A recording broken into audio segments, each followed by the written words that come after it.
the melting ice cream is kind of like his decaying, like it's how we decay as humans over time. Ladies, gentlemen, and non-binary folk, welcome back to the Film Critics Society. I am one of your esteemed hosts, Aiden Billing. I run GVD reviews on Instagram. This is my other esteemed host, Daniel Eng. He runs reviewing on YouTube. Please go check out both of our pages.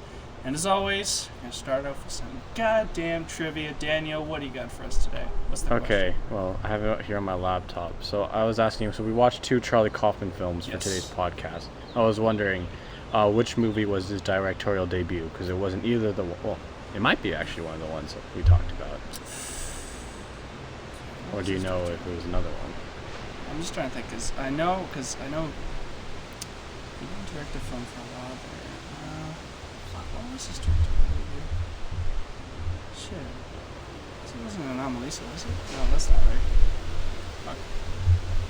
Which one was it? Because I'm like... It was Synecdoche, New York. Oh, wait, yeah, that's right. Yeah, that was the one. Okay. Yeah. Okay. Good to know. I also have a Charlie Kaufman question for you. It makes sense, he is the subject of our episode today. But I want to ask you, how many Academy Awards has Charlie Kaufman been nominated for? How many has he been nominated for? I know he was nominated for both for screenplay, for adaptation, and one for Eternal Sunshine of the Spotless Mind. Now, and I don't believe he's gotten any nominations since then, but I'm trying to remember if he got a nomination for Being John Malkovich. I think he did, so I'm going to say 3. You were very close. That would be 4. Oh. You got one best animated feature, of course. Yeah, I totally forgot about that part. Yeah. Yes, that is okay. Not think of that. Yeah, no worries, man. It's all good. All right, cool. All right. Now, as always, we're going to get into some news. So, Daniel, why don't you start us off with that? What do you got for us? Yeah, sure. So, the first piece of news that I think is the most recent that I picked up on is that, 2 sort of box office releases that the newest ones, like Quiet Place Part 2 and Cruella, both got released last Friday. They're already having sequels lined up for both of them. Yes, I heard about that. For Cruella and Quiet Place Part 3. That's cool. So nice. It looks like John Krasinski will be stepping down from the director's chair for the third film, giving it to the director of a film called Mud. I can't remember his name exactly. Love Mud. You liked Mud? Mud was, if you've never seen Mud, I recommend you watch that movie. It's like, it did not get a lot of attention, but I gotta say, it's one of Matthew McConaughey's best performances, to be honest. All right, sure. So, yeah, I guess I'll have to check that out. Is it? Yeah, definitely interesting. I knew there was already talk of a third one, so now it's kind of been confirmed. The Cruella one I wasn't expecting as much, and it looks like the director Craig Giuseppe will be working on it, and then the writer Tony McNamara, who again was the writer who worked on The Favorite and works on The Great, will also be returning to it. So who knows? I think it could be personally better, because maybe seeing the success of this first Cruella, which obviously did deviate a little bit from the normal Disney formula, they might even give them a chance to even deviate more, potentially, knowing that it already had pretty good reception, even though some people obviously debate that it didn't do too well because it didn't have as good a box office as Quiet Place Part 2, but also they were pretty close to them, especially considering that they had availability on Disney Plus as well, right? So I think they definitely consider it a success, otherwise they would never have touched a second one. Definitely. So I think there might be a chance, though, that we might see more creative freedom for a second Cruella story, right? Yeah, that could definitely be interesting. I don't know, like how close to the original 101 Dalmatians are we going to go here? I mean, are we going to like? So, some people have honestly, thought that it's just going to be a remake of 101 Dalmatians. Maybe now. That could be interesting, but I honestly, the only older version of Cruella de Vil for me is Glenn Close. I thought she was really fucking over the top. I loved her as Cruella de Vil. So I would hope.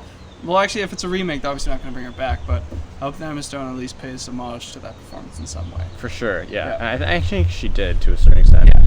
Even though I haven't seen the original, Glenn Close, Yeah, for sure. So, I know. I think the project could be interesting. I'm glad they're keeping I think the director and the writer are probably the most talented components. We're probably going to assume that Emma Stone will return. Yep. Who knows? Maybe there could be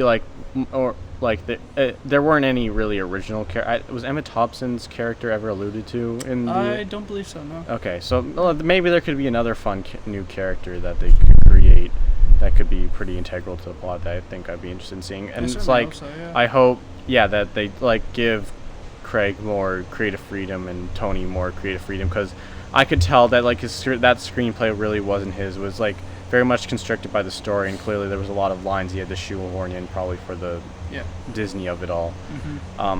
And who knows, maybe he can do a better job in the next one. Yeah, I certainly hope so. Yeah. Now, I have a piece of news for you. I want to quickly talk to you about Into the Spider-Verse 2. Yeah. Issa Rae has been named to the cast. She's going to play Spider-Woman in that film. Yeah, I want to hear your thoughts on that. What do you think of that casting choice? Sounds like a fun casting choice. I heard she's pretty good in, I believe, Insecure, which is I heard is a pretty good comedy show. I haven't seen much of her work, but I've heard good things about it. And yeah, I'm definitely not opposed to that at all. It sounds interesting. Obviously, it has more additional cast. Obviously, they're gonna have to add some characters. And it sounds like a good one. Spider-Woman's like it's like technically there wasn't one. Right? Well, Spider-Gwen, I guess. Yeah, Spider-Gwen. There wasn't really an adult Spider-Woman in which is essentially her name in the group yet. So it's a good addition. It makes sense. Definitely is. Yeah, no, I think she's pretty funny. I mean, like I haven't seen too much of her either, to be honest. I mean, I know she was a YouTube star for a while before she got into TV and film, so I mean, quite the transition for her. That's definitely for sure. Right. I have one more bit of casting news, and that is Donnie Yen. He has joined the cast. Oh of yeah, John I saw Wick that. 4. Yeah. What do you think of that? I think he's a phenomenal martial artist. I mean, and I think he's a perfect fit for this movie. Yeah, I haven't seen him in a lot of stuff. I'm not gonna lie. I was a little bit unfamiliar with him. What has he done? Okay, so he is mostly known for his role in the Ip Man series. I don't know if it's Ip Man or IP Man. I've never really known, but it's like probably one of the better martial arts series out there, according to some people I've heard who are into those types of movies. And he was also in Rogue One, Star Wars story. He played the blind man with the stick. Yes, I can't remember that guy's him, name, but Yeah, I don't remember his name either, to be one fair. With the Force and the Force.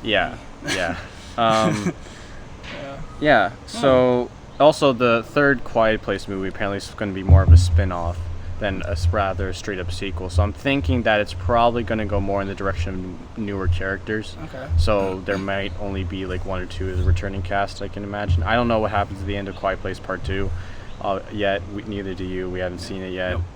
I'd rather be a little bit surprised as to maybe who survives and maybe who's moving on to the next movie. But interesting is, I'm assuming that even if some characters survive, they may not return. Yeah. So, but it'll be interesting to see what new people they have and what new characters they make. Yeah. And that's. There was this Netflix landed this Reddit novella apparently, which is called "We Used to Live Here." Apparently, this isn't the first time this has happened. There's apparently another Reddit novel that ended up getting sold to Netflix, and I don't know, this sounds very much like stuff that has been written online and then made into movies has always never been good. 50 Shades. Kissing Booth is an example of that was originally like an online type of thing. Yeah, it was, and that's how it got turned into a movie. So things like this never work out. I mean, Netflix. It's a little more interesting coming from Reddit rather than one of these cringe fandom sites, which are always Wattpad or something like that. Yeah, which have Wattpad, which I feel like have a much more narrow lens. I feel like Reddit generally speaking, has a more open mind when it comes to creativity. But I don't know. It'll be interesting to see what they do with this movie for sure. Yeah, I mean, I can't imagine it'll be very good though. No, it definitely is not. Maybe it could be one of those films that's so bad it's good. Yeah, I kind of enjoy the Kissing Booth a little bit. Ironically, they have one good song from the soundtrack in the second one. I just think that it's just so. I just think it's so strange that this guy is just continually abusive and just so uncommunicative with this girl, but she's so enamored with him. It's so weird, man. I don't get it. Yeah, I mean, and it's clearly never shown to be through an ironic lens, so it's kind of up to the viewer to view it that way. I mean, it's basically promoting a toxic relationship, which is definitely not something you want to be known for as a film. Yeah, exactly, and and it's there's a lot of cheese, there's extreme amounts of cheese, a lot of misrepresentations of high school and youth culture and all that stuff. Looks like they're 30 in high school. Yeah, but so weird. What I found especially cringe was that they all of a sudden she was into video games and she does a video game podcast and she's playing Mortal Kombat and she gets a ton of subscribers to her podcast or something. Yeah.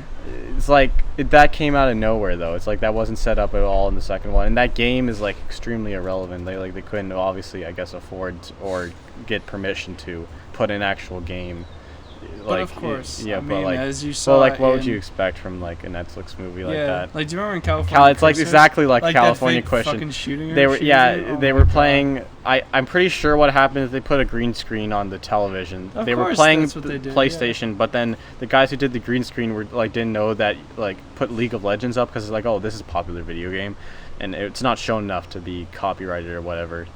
But you can't really playing League of Legends on the PlayStation is just not a thing. So like again, it's just like I don't know, things like that happen. I don't know. Be interesting to see what it's apparently supposed to be like a thriller of some sort. I think. I don't know. It'll probably be a while before that movie gets released, but it's an interesting idea, I guess. Mean, Netflix got money to spare. Might as well use it. Yeah. You know, it created a headline that we talked about, so something's working. Yeah. Mark Strong came out, did an interview with the Hollywood Reporter where he said he blames a drunken night with Daniel Craig for a blown 007 villain audition. Really? Yeah. I don't know. It's like most people were just so I think they were roommates apparently back at that point. So like they were living together in the same house or whatever, and they were roommates. Yeah, and really? And I saw in the comments people are talking about other famous people had been roommates with each other. It's just like I don't know. It's just I guess he kind of looks back on it as a little bit funny, but it's also a little bit sad for Mark Strong's career because most people consider him a pretty talented actor, but he's kind of been underutilized in a lot of movies. That is definitely true. Cruella being the most recent example. Kind of been like just the side character or like the villain or something like that, I mean, like most of these days he's been like kind of a heroic side character to someone else's more over the top. Yeah, and I'm not saying he should necessarily be a lead, but like having a more prominent supporting role, more like if he's like one of the more main characters in the next Cruella, like I wouldn't be opposed to that. It's like obviously they need to give him more depth because he currently doesn't have a lot going for him. Jesus Christ! This is what happens when apparently you do podcasts there's a 4-alarm fire, ladies and gentlemen. It's unfortunate. Hopefully they're okay. Yes. I'm sure they're fine. Anyways, we're gonna move on to our trailer real quick. Yes. We're gonna do that reaction. We're gonna change clothes and we're gonna be in separate households. So yeah, all of a sudden we're gonna change. So let's go ahead. All right, we're back. Man, that was crazy. Yeah, no, that was quite the drive I had too. Yeah, so I didn't really prepare a tier list, so I'm gonna try to look. I was gonna find a tier list of like Netflix original movies, since one of the ones we're talking about is technically Netflix original. I'm thinking of ending things. Yep. Let me see if I can find one. If I can't, we can just move on. Okay, that's cool. I'm sure we can find a tier list. What's that? Adam Sandler movie Springs. Oh my goodness.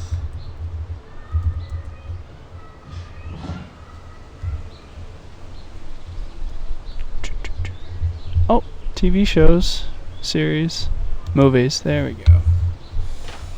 Okay. That's all in Spanish. It's in Spanish? It is in Spanish. Actually, I need to start recording this. I do have display capture, so we'll record this. Oh, there we go. There's another one right there. All right, this is. There we go. It's in English. This is a. Okay, the old guard is there twice. Sure it is? Yeah, look. I feel like there's a lot of missing movies. There. That movie's there twice as well. So is that one. What the hell? There's a few movies here twice. I don't know most of these movies. I don't know. I haven't seen most. I see Spencer Confidential twice. What is up with this? Like, this is a weird way. Do these people not know how to like? I understand. Maybe this. Is this? Oh, these are shows. Oh my goodness. This is why I was gonna make my own one because I never really seen a good list for this kind of stuff. But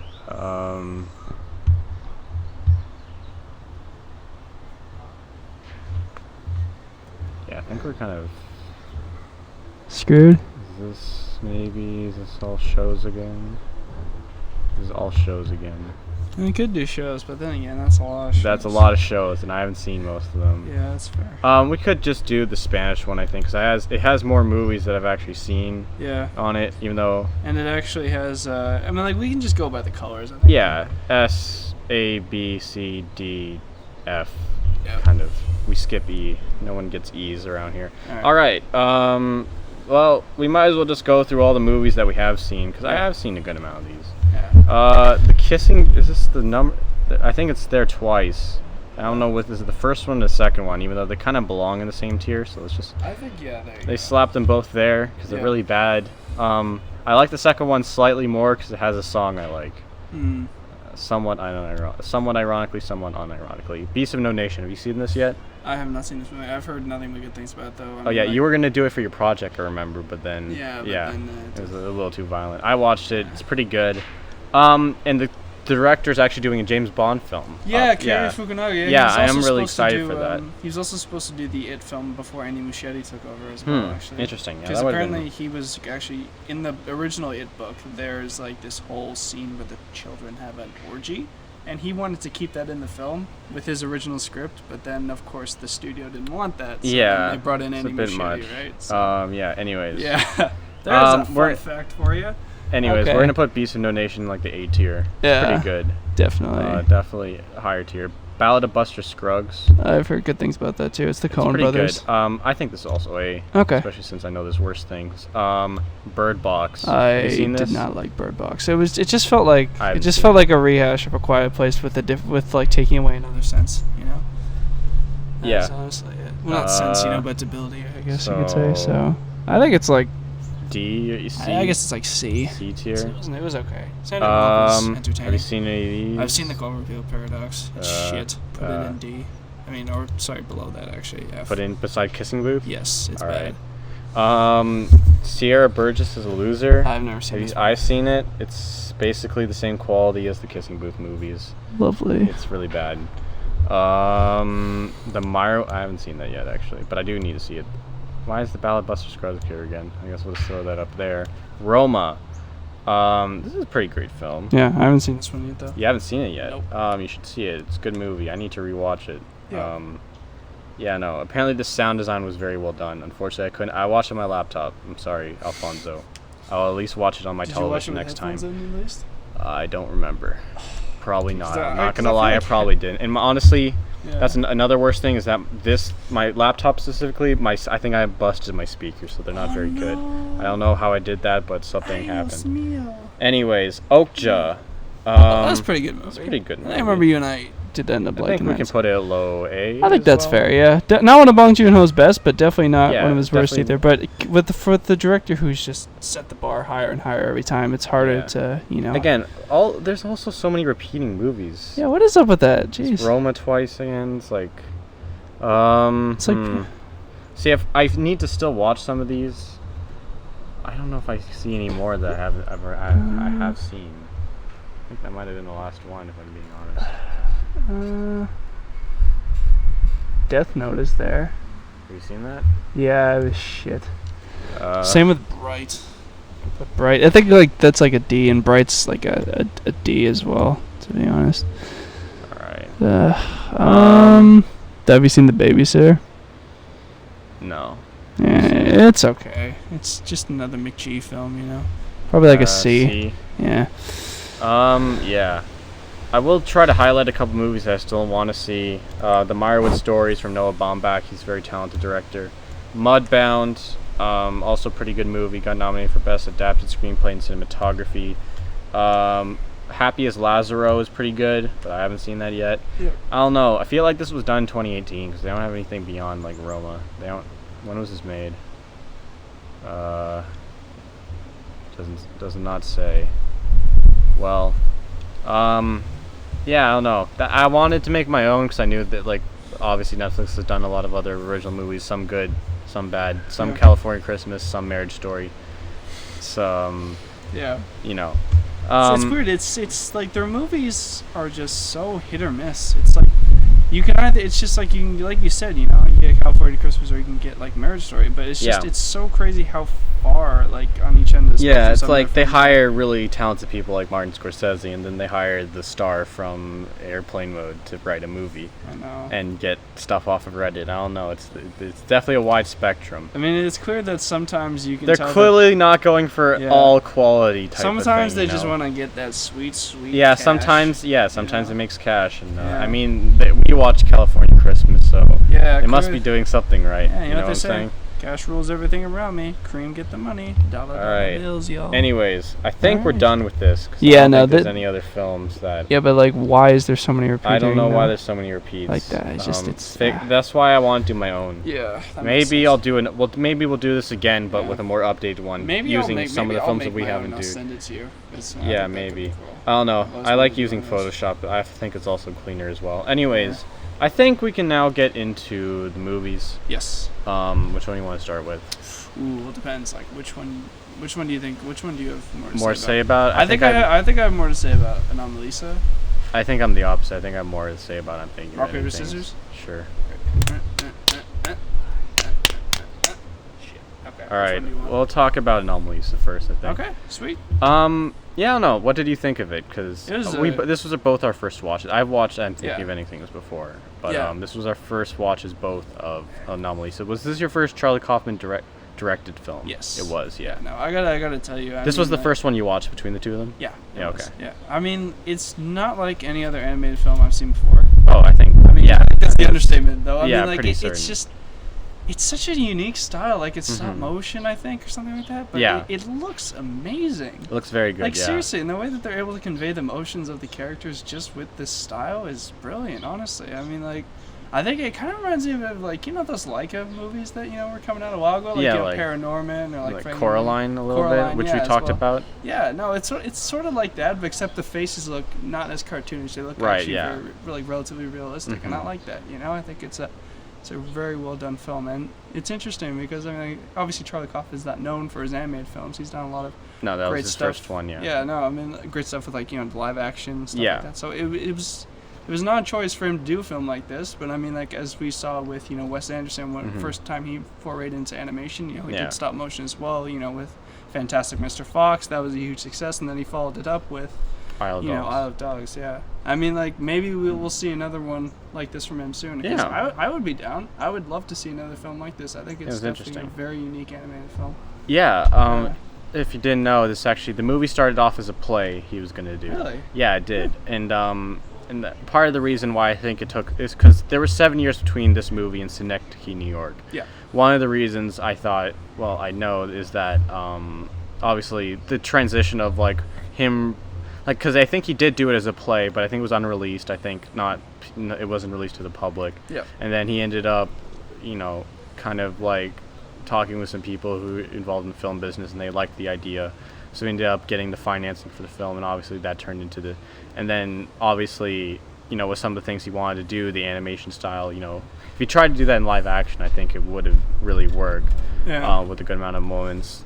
There's a specific one where like part of his face falls off. I don't know how you would do that in like. No, I mean, with CGI. I suppose you could do a CGI or some really good. You makeup, could, but like I don't know if it would look that's definitely he's the going thing. for. I mean, like this is clearly a film that even though it was supposed to be a play, I think it probably works the best as an animated film. So, yeah. I mean, it definitely is kind of built for this, even if Charlie Kaufman didn't know it at the time. So. I mean, yeah, and obviously they clearly found a lot of ways to enhance the story through animation. I think definitely. A lot of that does come from the writing. Just incidentally, just happened to really work well with a lot of the points in the animation, which is really interesting. Yeah. No, it's always good when a film is elevated by its animation style. I mean, like I think there's way too many films out there that are just animated for the sake of being animated. They don't really try and do anything creative. Yeah, with using animation to as a way to enhance your story rather than being somewhat a crutch. Yeah, no, I definitely agree there. I mean, like, there's great examples of that. I think you've seen a lot of them from, like, Sony Pictures Animation these days. They've been doing a lot better since the dreadful Smurf movies from the early 2010s. Yeah, and the Emoji movie was the peak of that.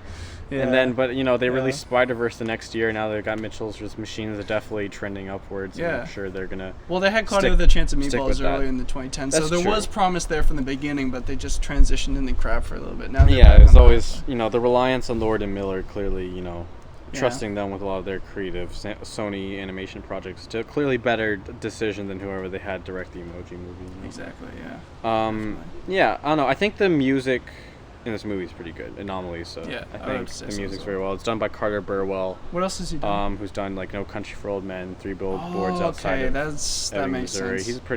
He's going to be doing Tragedy Macbeth's score coming up. I think he's a pretty good, good composer. I definitely like people more than him, but he does a pretty good job here. I think the sound were pretty great too. I think, clearly a lot of attention was put into that. Like from a technical standpoint, this movie clearly had so much care and dedication put into it. And I think what's really special about Charlie Kaufman's movies in specific, he's like the way he does his movies is so different that so many people are inspired by them.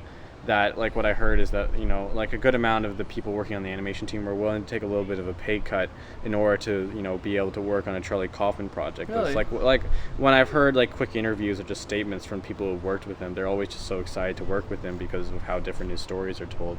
Yeah. And they always want to be part of a Charlie Kaufman project. And I think just him as a figure, and even though he's obviously hasn't had the most experience as a director, obviously with Synecdoche, New York, I think he did a great job with that, even though it was the first time he directed the movie. People didn't even really respond to that one well, unfortunately. I mean, like, it's kind of, I think a lot of people forget about it, actually. I mean, like, even though Roger Ebert apparently called that film, like, the best great. of the 2000s, I think apparently. So. It's very good. Yeah. I've watched it. I like it a lot. I think, yeah, it I don't know if it's been forgotten. I don't know if it's the title is definitely a little bit of a weird. So honestly, for a while, I had no idea how to say Synecdoche.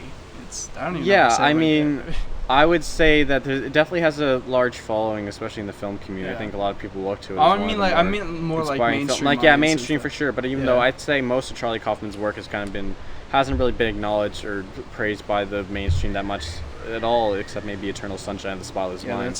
I'd say. This is his best movie? Yeah, well, it might be his best screenplay, I think, because he didn't direct that one, though. He didn't. I would maybe argue against that. I might have to see an adaptation, though, and being John Malkovich. That's just the best one I've seen. For sure.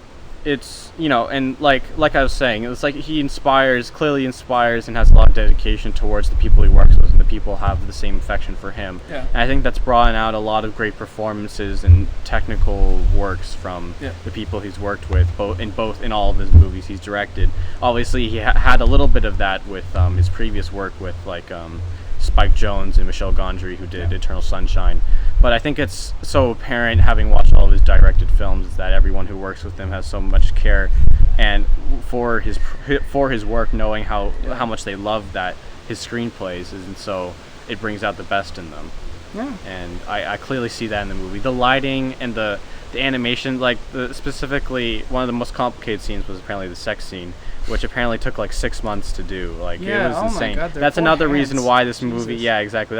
I'm pretty sure that's another reason why this movie took so long to come out between his other movies, because how much detail and effort had to be put into the animation. Yeah, I mean, like, and it paid off insanely well, I think. For sure. There is, intricacies of, I think, that sex scene that was like, it was more intimate than it was like sexy or romantic, and I think that's a very thing that is often lost in a lot of like movies in general, not just Hollywood movies. I would definitely have to agree with you there. Like, they always go for something to make it seem like, passionate, but like not that it means anything, really. I don't think that too many movies have a sex scene that really means anything. Yeah. And it's always filled with it feels too many quick cuts and just, I think this one it's a very human, like, and I think this whole story is very human. It's like you can relate to a lot of the things that this character is going through, even though you might not understand some of it, because I still don't understand all the choices that Kaufman made in this movie. And I think that's kind of his intention, is that you kind of just bring out of it what you want, because he's putting in so many layers that he kind of thinks of himself, but he knows most people won't take out of, or even like what his intention is. He never reveals it because he knows that people will have different experiences and interpretations of what his films have all the time, right? Yeah. And he always puts little hints into allowing you to maybe pick up on certain detail that changes the whole movie's perspective from you that you wouldn't get otherwise. Like, I think this movie is it's like an ode to like people who are like just different, and I think everyone to a certain extent feels different, right? Because like Anomaly is like, someone is different, and it's like the title of the movie is Anomalisa, and I think what I got out of the film is that Michael kind of seems like this character is obviously in a pretty lonely and despairing place. His psyche doesn't seem completely intact. But I think Charlie Kaufman throws out a lot of ideas that you can attach to. The one I attach to specifically is the idea that Lisa is kind of this, so Tom Noonan voices everyone else in this movie, and then there's David Thewlis playing Michael, and then there's Jennifer Jason Leigh playing Lisa. And what was special about Lisa's character, obviously, she was the only one who had a different voice other than Michael himself, right? And I think that's kind of it's apparently based off a real condition. That's where Charlie Kaufman started off. There's an idea that there's a mental illness where people think everyone's like the same person, essentially. That is actually a really creative idea. I didn't even pick up on that. That's really crazy. And then what I kind of got out of it is that people kind of seek this like one thing they think in life will like make them happy or like fulfill them. Yeah. And I think this movie kind of shows that like it doesn't to a certain extent, but also at the same time there is a certain like gratification those moments you can get out of life from those moments. Like you kind of see from Lisa's point of view in that last scene that, you know, she clearly appreciated that time they had together and hope, you know, and there's that idea of hope that they'll, you know, be together again. And it's like kind of that idea that, you know, you'll have that same sensation, whether it's like, I think this is another movie that kind of relates to Soul a little bit, and that, you know, like this Michael in this moment feels like being with Lisa has achieved one of his, you know, peak moments of like humanity of his life, and that how he wants to continue that by saying he'll divorce his wife and stay with Lisa, right? And then, you know, the movie kind of leads him down the path where that just clearly can't be the reality. Yeah. But clearly Lisa and still Michael to a certain extent is fulfilled by that. Yeah. Yeah. It's like there are a couple interesting like theories about the film, specifically with the doll, which actually, well, someone pointed out to me in a review that some people think that Lisa was just like a illusion of his psyche, essentially, and that the person he was having he was having sex with the doll, and that's why at the end, like when they say there's semen coming out of it, that like they're saying that it would be his, right?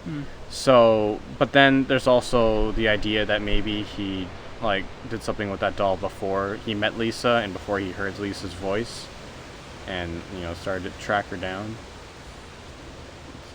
It's interesting. A bit it's of like a mindfuck, I guess. Yeah, and I think in a way all of Kaufman's films are. Especially being John Malkovich. Yeah, for sure. Literally go inside someone's head. And I think that's one. I guess so. You know, and I think that's what's special about Kaufman's films is that he clearly leaves a lot of like metaphorical ideas out, and like leaves puts a lot of detail and care into his movies that hopefully he sees his viewers as being able to take out multiple things about this movie and different things, like having very abstract scenes like that. Specifically, that one that maybe confuses me the most still is that dream where he goes down to like the manager's office. It's just wide space. It kind of reminded me of being John Malkovich and that really interesting like that half like office space in that weird area that they were in. Reminded me of that, and how he had to like drive the golf cart around, like there was a hole in the stairs and all of that, and like I guess all that stuff adds to like the dreamlike stuff. But I think one of the things is that dream kind of showed that there's like a lot of things clearly that Michael should be maybe appreciating more in life. Yeah. That like obviously, you know, he might be not perfectly satisfied with, but there's like having a wife, you know, a kid, you know, being in the position he is, having some admiration for what he does. You know, there's clearly a lot of things in his life that say you should be fulfilled, you should be loved. And that's kind of like what happens. It's like the boss and the people in his dream are kind of saying, you know, I love you. Like, look at all the things that you should love about, you should like be loved by, and that you should be accepting of and be fulfilled by. Yeah. And he's not. Because again, I think it relates back to the idea that sometimes us as humans just focus on one thing as being the key to all of happiness and all of life. And I think Kaufman's just kind of deconstructing that a little bit, in my opinion. And I think, you know, and again, like The Favorite, I think Charlie Kaufman's films, like especially from a more psychiatric perspective, what he really focuses on is the imagination. He focuses on that a lot. I think the voice performances are also very good. I think you'd agree. Jennifer Jason Leigh in particular stands out to me. I'd have to agree with you there. For sure. And I didn't mind doing with David Thewlis as well. I mean, like, you know, I haven't seen him in too many things. Like the main stuff has been, you know, obviously like Harry Potter movies. Then of course his very realistic take on Ares and Wonder Woman. Yeah. Where I don't know. I mean, besides that, I haven't seen him in too much, but I mean, like, I think he did a great job here. Kind of like shifted my perspective on him as an actor. You know, I think he's definitely a very talented actor. So he did a great job in this film. Yeah, it was also kind of funny how Tom Noonan did I think he did a pretty good job, kind of making everyone uniform. Yeah. But at the same time, clearly giving them a little bit of individuality. Yeah. Yeah, I don't know. The way the characters designed with like that stroke like around their ear level made me think they were all wearing glasses, but I think part of that was obviously to the part where he like falls apart, but I think that's also kind of showing that everyone's like, this might be stupid, everyone's just like a little fractured.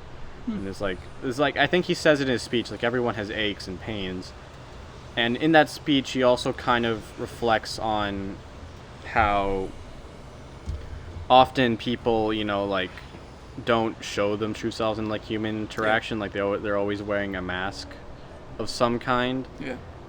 In a way, it's like there's certain ways that, like, you know, and customer services emphasizes that to the fullest, that, you know, you need to look a certain way to like make this a normal societal interaction, while the other side of him is like, oh, this is all, like, when he's talking kind of crazy, it's like, this is all stupid, like, why do I need to conform to like this situation right now? Why can't I just speak my mind, saying this robotic speech that I've done 1,000 times or something like that? And like all these ideas are just really interesting to think about, and that's why I think it's a pretty good movie. Oh, I'd have to agree with you there. But as far as the score, though, I mean, you've said a lot of positive things about it. Yeah. But what would you give it out of 10? I gave it 9 out of 10. I think it's a very good movie. I don't think it's one of my favorite Kaufmans. I think I like Sunshine, Synecdoche, and the next film we're going to talk about better. Yeah. But I think he did a great job here with the animation, and I think his ideas might be a little more vague. I think along with adaptation being John Malkovich, the ideas really aren't connecting to me as they have with his other films, but there's clearly a lot of things that, you know, I've picked up about this film, and, you know, a lot of interesting things to think about of what he's trying to say in his films. I think I'd probably have to agree with that. I'd also give it a 9. I think it's a fantastic film, and obviously the thing that continues to stand out to me is the animation. I love that. That was definitely what kept me engaged the most, you know, and obviously the great story and Kaufman's amazing writing, so yeah. All right, well. Yeah. All right, cool. I guess we'll move on to I'm Thinking of Ending Things. Again, this is also directed by Charlie Kaufman. Yes. It stars Jessie Buckley, Jesse Plemons, Toni Collette, and David Lewis again. Yep. And this came to Netflix in September. I watched it the first time and I thought it was great. Yeah. And I don't know, what do you think of this? Because I think this might be his most complicated movie. Yeah, I mean, I know I didn't like it as much as Anomalisa. I thought that was the better film out of the two. But I mean, the one thing I did like about this movie, I mean, I think it's pretty obvious I'm going to say, Toni Collette again. I mean, like, she's been killing it the last like 5 or so years, especially with Hereditary. I thought she was brilliant in that one as well. You still have yet to see that. Yep. So yeah, we got to make sure you see that soon. And yeah, no, she was brilliant again in this film. She just turns in a fantastic performance. Jesse Plemons wasn't too bad either. I mean, I think it's crazy to think about. Like, he's really, you know, coming on the up and up these days. I remember him back on the Friday Night Lights TV show, and then in that god awful Battleship in 2012. You know, he's really gone in quite the direction with his career. That is for sure. You know, he's kind of gone from potential, you know, leading man. You know, kind of like what Jai Courtney had happen to him. You know, thrust into a lot of these blockbuster type of films, and then like now he's kind of transitioned into more like, you know, smaller scale type of films, which I like. You know, I think that's probably where he's at his best. I think he was maybe just I actually kind of liked him in this other movie, Game Night. That was kind of where I noticed he started to stand out a little bit more in the pack. But yeah, no, definitely very good in this film. Yeah, I think Jessie Buckley's I think the performances are very, very well done. I think clearly Kaufman did a very good job communicating the ideas. He, like, especially watching it the second time, he clearly had specific ideas about how you want these characters to act. And I think the actors did a very good job communicating that. Yeah. Yeah. I don't know. Do you have it? Like, what? I don't know. It's like not too much. I mean, like, I don't know, man. I do you like? I don't really know how to feel about it. It's like, I don't know. Honestly, I watched this one. This is like the first one I watched, and then I watched Anomalisa after that. Oh, okay. But I mean, so it's not as fresh in my mind. But I don't know. I don't think it was as memorable as Anomalisa. That was another thing I would have to say. I mean, it's definitely not a bad movie. Obviously, there are things to like there. You know, like I said earlier. But I mean, I don't know. I'm gonna let you take this one because I know you said you had more to say about it. Yeah, I'm just like, yeah. Do you like? I just wanted to like, hopefully, maybe allow you to talk about this film a little more because obviously I have things to say about it. But I'm just like, do you like? I know this is a confusing film, but it's like, do you have any specific questions about like anything you can remember? I don't really know, to be honest. I think I'm okay. Like, I get the main gist of the plot, you know, but it wasn't. So like. What do you think the main gist is? Fuck, I don't even know. Jesus. I may have to quickly look at my summary. Yeah. This is a slightly confusing film, but yeah. Hold on. I'm thinking of reading things. Yeah. Maybe I should start taking notes for these again. Okay.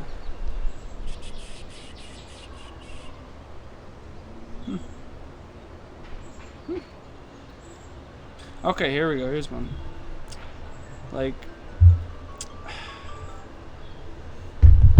so I wanted to ask you, what was up with the maggot-infested pig? That's what I was forgetting. Right. Okay. Yeah, that was one of the things that kind of threw me for a little. So what I think the maggot-infesting pig is like, it's almost like I think it's almost like it's specifically Jake's character. Yeah. So like. Did you get the idea that this whole story that you're seeing is coming from like the janitor's head, Jake, whose name is Jake? Yep. So the idea that the pig specifically is like just kind of the things that like eat away at you in life, and I think Jake kind of in the end becomes like that pig. So there's like so many things about his life that he no longer likes, and they're just kind of eating him alive in a way, but like in a more of a mental kind of way. You know, it's like. Certain fears and ideas and like are clearly clawing away at him, which like kind of lead to him like what happens at the end of the movie. Which you get the idea he like dies, right? Yeah, that, you know, though like he ended up kind of being like the pig, just like kind of sitting there being eaten away as like, you know, he was just kind of left alone by the rest of the world and kind of let himself be that way as well, right? Yeah. It's kind of the idea I got from that. Yeah. Okay. Well, it was definitely an interesting visual, that's for sure. I mean. Yeah. Definitely a very out there film, though. Yeah. I mean, I really don't have too much else to say, to be honest. Okay. Yeah. I mean, I think this is one of Charlie Kaufman's most hopeful films, actually. Despite really? That's what I've kind of gotten out of it. Like, obviously, there's the clear darkness where, like, you know, obviously, like Jake at the end kind of dies. He dies like from hypothermia because of those. But it really, like, in that way, like the reason I found it was like a hopeful film is that it's like ode to the imagination in the human spirit, because like. It's such an imaginative story. It's like it's just a story about a guy imagining a story, right? Which is obviously very meta, very Charlie Kaufman for him to do something, you know, obviously. And I think one of the things he wanted to get out of it was like the idea that maybe this man is more of an example rather than all of us. That like maybe we can make the efforts and brave choices that he chose not to, because you get the idea that like the regret he's focusing on in his like imagination in the story he creates is that he never asked that girl out, and then he's like so desperate to like sort of like think of a reason why she'd be so annoyed, even though I obviously the details aren't exactly clear of like what he did, but like maybe. But like he goes as far as like obviously she knew really nothing about the girl, but he goes as far as to say that, you know, she might have been like with her girlfriend, and like so she had didn't want anything to do with him, that she like was alone but wished her boyfriend was there, so, because you know when you have a boyfriend it's like no guy is going to approach you, and that idea is like specifically it's like one of the other big things I got out of it is the idea that it's like one of the big things in the film is that they mention all these like movies and stories and poetry, and he kind of implements that in like how the characters talk and the things that they discuss, but the way he's able to imagine like all this discussion about these books is like the things that he's read himself. Yeah.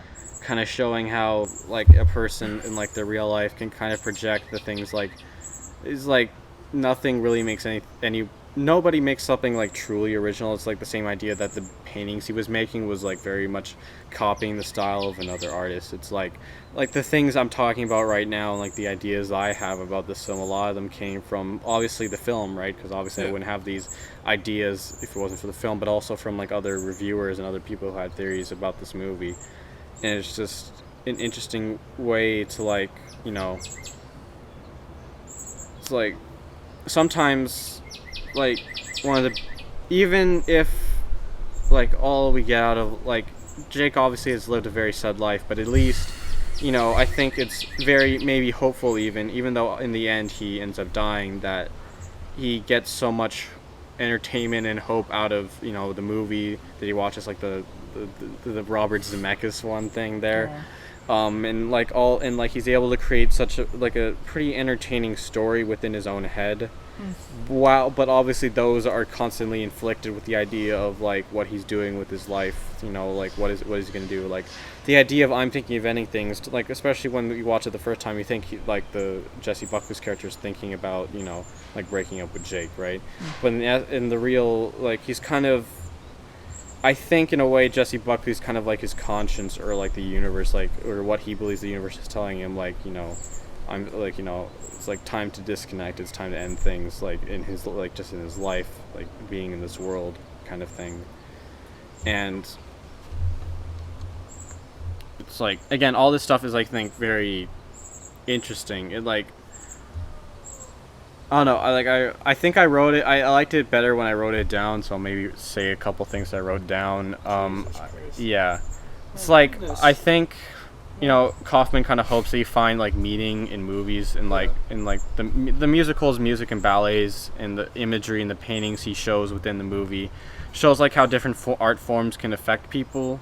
Shows like how this character, like how Jake was specifically influencing like a bunch of like his parts of his lives with that, and like how his conversation in his head is affected by that, like I kind of mentioned. I did a long thing about the ice cream. I'm not sure, like it's like, I don't know, the idea, it's probably bullshit, but my idea is like the melting ice cream is kind of like his decaying, like that's how we decay as humans over time. At the same time, it's like, you know, ice cream itself like gives us energy, and it's like how things in life can give us energy at the same time, but then also at certain points it doesn't make us feel as good.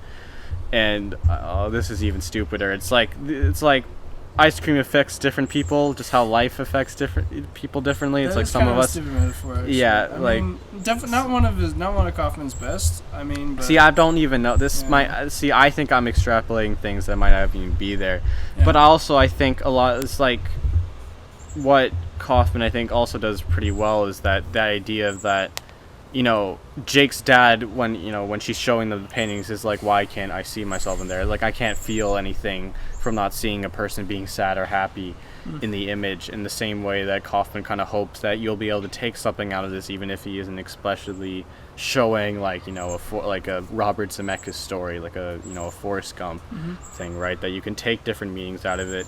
And even if you like if I like think of something so stupid as like taking ice cream and saying it represents human life, that he's like, that's kind of what he's hoping for, is that people like take ideas from what he's presenting on screen and like, you know, have it mean something to them.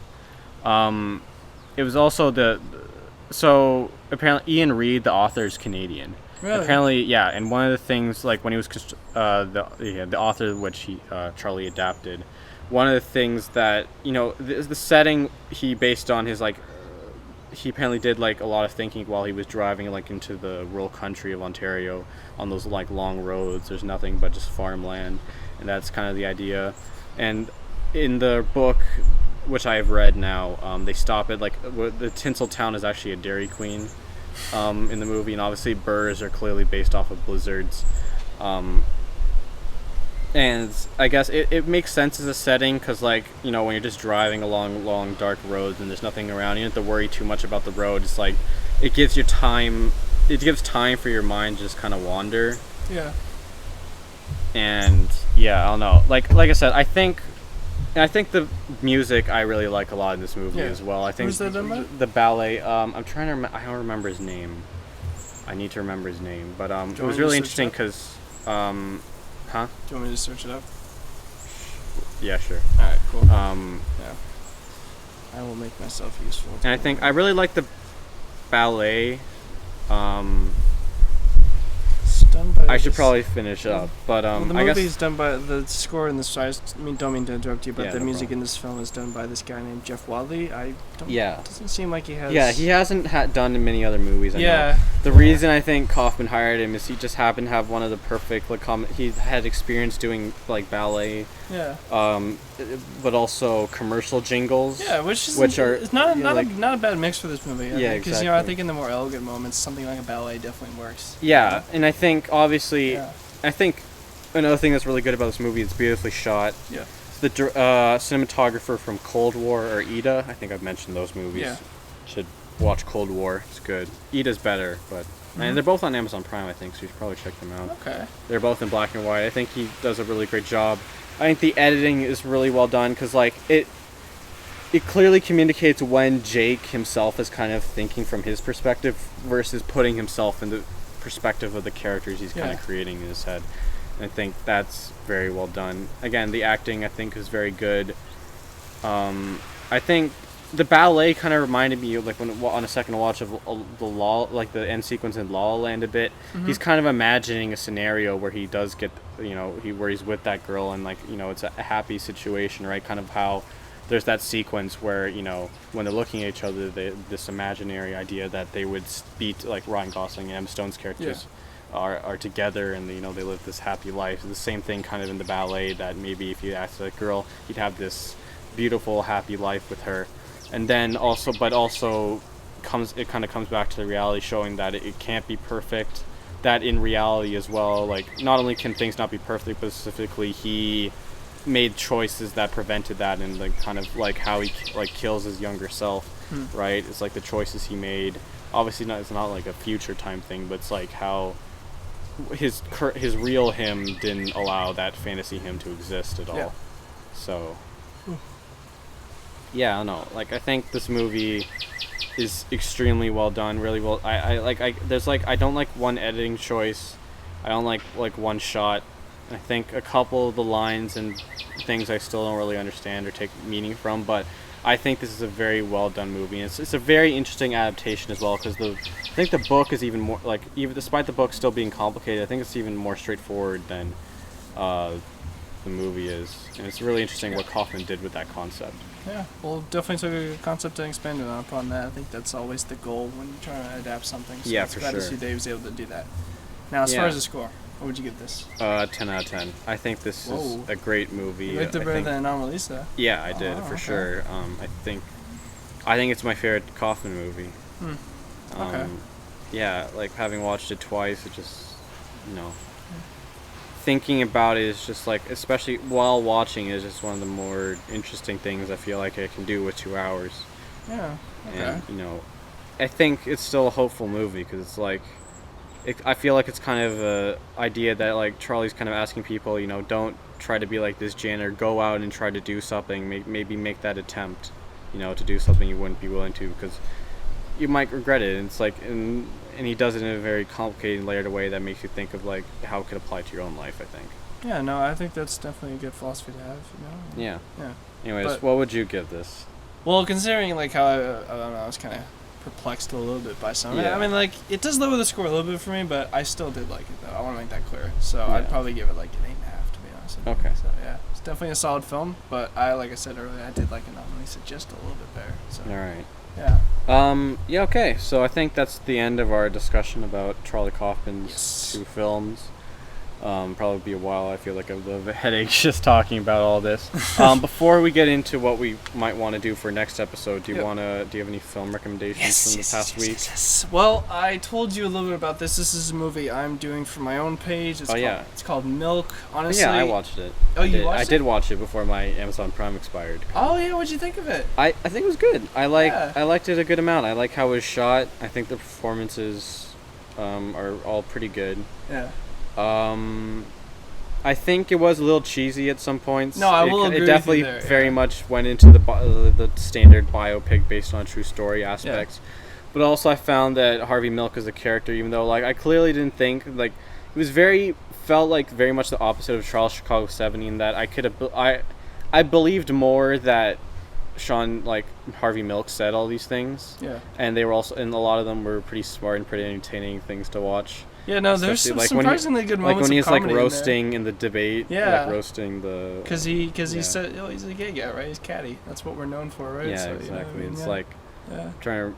I don't remember the exact roast, but it was pretty funny. Yeah, he has other great fun moments like that. Yeah, he was talking. I remember one. I think he was talking about how he grew up in like a pretty Catholic household and was very straight, but he just still turned out gay. And then, yeah, and then he was basically. There would be a lot more nuns out in the world. Yeah, that was the one. If the teachers specifically funny. Influenced all the kids. Yeah, no. Definitely. Yeah, and I like that a lot. And I think Gus Van Sant, who directed this movie, is a pretty good filmmaker. He clearly knew what he was doing. Everything felt very purposeful. Yeah, Sean Penn was brilliant in the movie. I think he was very good. Yeah, it makes sense why he won for that movie. Yep. The screenplay is well done. I do think I don't think it's clearly the writer's not as good as someone like Sorkin, but also I think it's maybe he took a better approach than Sorkin did in some ways, because obviously Sorkin has some very clever lines in something like Chicago 7, obviously all of his work.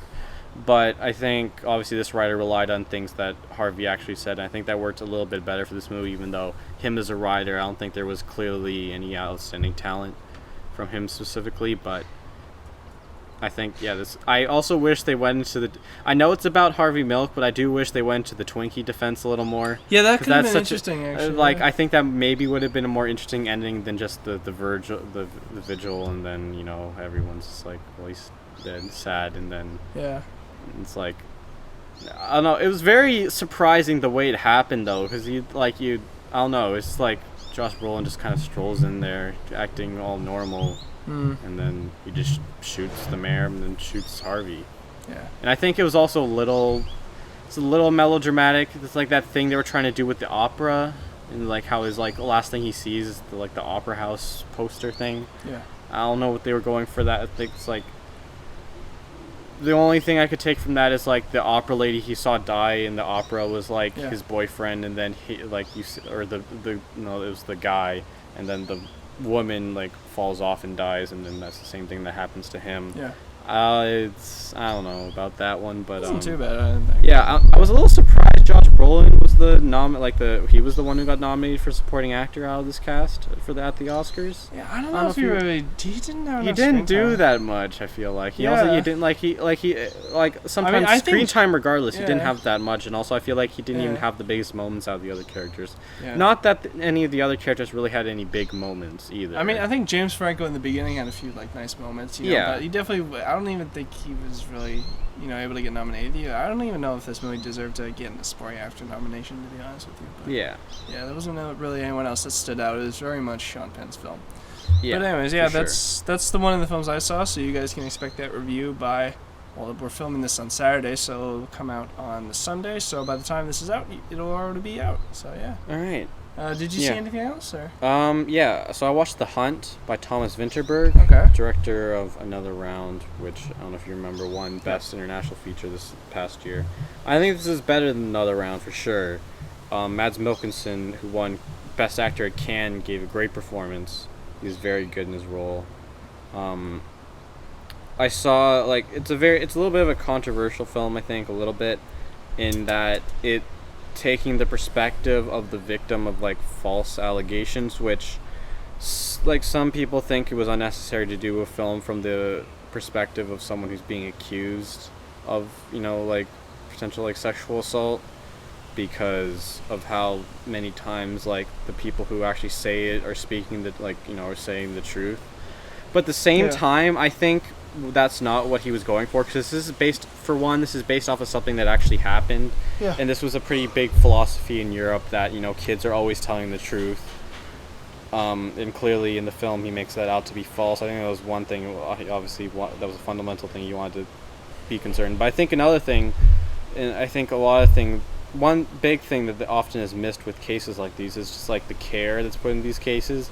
It's people are too quick to jump to conclusions a lot. And obviously sometimes it's justified to a certain extent, but I think what really needs to happen in these cases, I think what Vinterberg's asking is for like more care to be put in these cases, right?